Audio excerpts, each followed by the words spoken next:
Now we're going to do the lumbar extension exercise. And the lumbar extension exercises is to help us get more of a lumbar curve and the low back right here. So this exercise is done by Sarah. Grab your knees.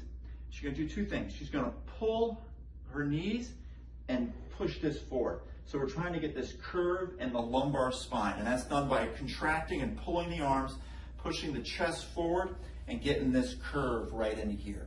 That's the lumbar extension exercise to help restore it. You can relax that. You're going to do that for anywhere from 10 seconds to 2 or 3 minutes, whatever your doctor recommends. Now let's show it one more time.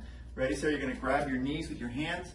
You're going to pull really tight, and you're going to push that out. Always keep your head neutral. Don't go forward or up. And you're going to hold that for the prescribed amount of time, and that is the lumbar extension exercise.